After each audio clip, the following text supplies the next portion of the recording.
Can I start off with the obvious question? Can you please tell me what your names are and what course you're studying, please? Okay, I'm Anna Diamond and I'm doing an MA in Textiles Design and Innovation. Okay.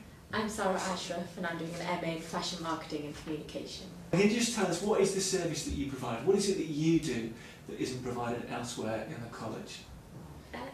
We provide one-on-one or group tutorials with students who require help with any aspect of the writing, so it can be grammar, it can be the way they're structuring an essay, it can be academic referencing, how to use referencing through the library. When you see students, do you see them on your own or do you see them in pairs?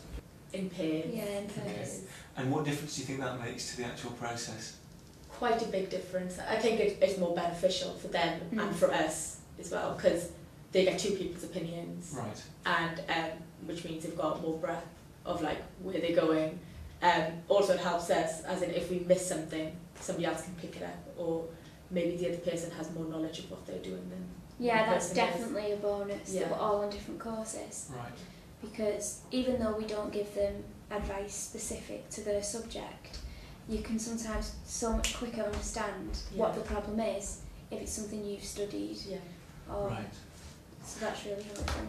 Okay, time for that then. Have you ever had an argument about how to give advice or difference of opinions? We've had differences of opinions, yeah. It hasn't led into an argument. We just we have had like differences, especially with referencing, I think, because we've all referencing, like everyone's been taught something completely different. So, but then if we do, then we just get out the general sheet that we've got and we'll say, this is an example, write this example down, this is written down on a sheet by the university, so this must be the right way. Or we refer them to the library or student support or something else they can get their knowledge from as well. Okay, how do you square this issue? Because obviously you've been recruited as people who have knowledge of the academic discourse in this college. You understand some of the issues around critical thinking or the arts in that broader sense. But we don't want you to be experts. We don't want you to actually start saying, right, well, what you need to do here is use this particular theory here. We want you to work on offering support in the process of how to structure, to think, to write. How do you manage to keep those two things separate? How do you keep them apart? We always say we're not experts, we're just here to help you with that structure, grammar, whatever. We always know try as much as, they probably know more than us anyway, so we if it's about their their subject area, we always say we're just guiding you, or we will say this particular thing, this is what we think, but definitely go and speak to your tutor about this. Right. Other things we'll be able to really clarify for them. This is what you should be doing, or if you look at this sheet that we've got to go on. But some things we will say. I mean, it's better as somebody that's not involved in their subject to see where they're going wrong, because if we don't understand something, then they've obviously gone wrong somewhere.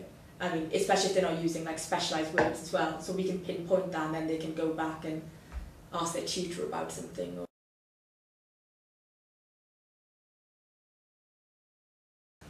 I don't think they see us as students. I think they see us as more qualified than just being master's students, because they rely on what we say as well, and they kind of take that into account. So I think they kind of think we're a lot more qualified than we actually are. I think they've forgotten that. We were actually in their position last year. We've got to somewhere that they would like to be. Exactly. So they're really aware that you're an MA student, and we sometimes bring our work into it and say, when I was doing this or when I was doing that. And they're always like really keen to hear that. Yeah. It's as if like it's clarity for them. Yeah. I think they think as an MA student you've obviously had to do the right stuff to get there. So. Right. So that means that they respond positively to you. Yeah.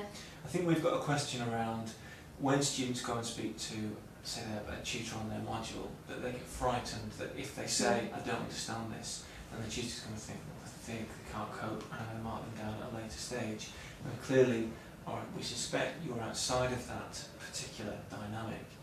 Do you think that's made a difference in the way that students have students been very open with you, for example, because they know you're not going to mark their work ultimately? And I think it's nice, like you said, like it's easy for them to kind of question their work with us, because we're, they can see us more like we're their age and we're closer to like the way they think as well, and so they're probably more comfortable with the way like if we say something, they can question it, whereas with their tutors, I think they think, well, if they're marking it, we probably wouldn't want to question what they're saying. And I think we keep it as like an informal chat. Yeah. Like whatever I say, I always say, oh, what do you think about that, Nick? Or what do you think? What do you agree with that, Sarah? Or what would you say to that? And we just keep it as like a really general chat rather than it being.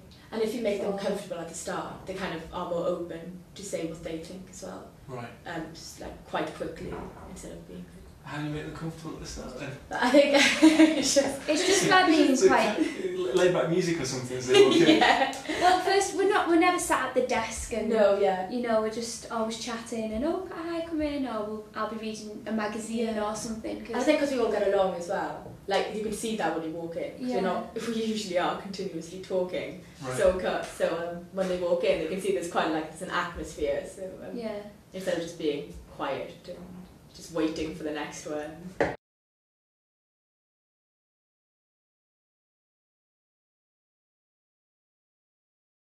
We predicate support on the assumption that all students are essentially looking to produce a good piece of work, so a 2-1 in the back of our minds. I understand that from a lot of the first years you've spoken to, as you've already described, basically students want to get, or just want to get by. Tell us a little bit more about that, please. What are often students coming asking for? I think, from my experience, it just looks, especially the first years, the third year is different because it's the ones I've seen at the dissertation, so they obviously want a 2-1 first. With the first years, they kind of just bring it in and want you to like kind of proof check and make sure that it's acceptable, that they haven't made any like common mistakes, and that as long as you can read it and get by and understand the whole thing, then it's okay. They don't like ask any further questions, as in like, how can I improve this topic, how can I look into this? They don't kind of elaborate on what they're doing. They kind of just they just present it and you look through and that's it really. Okay.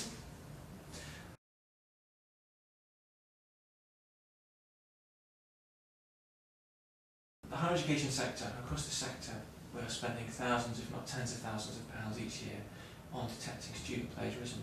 I understand that you have a cheaper alternative. Can you tell us what it is, please? Yeah. If they use semicolons in one of their quotes or in a piece of like in a paragraph, you know they've kind of taken it out from a textbook or the internet because they don't actually know what a semicolon is. So,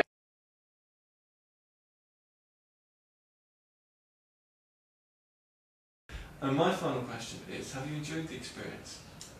Yeah. it's been good fun.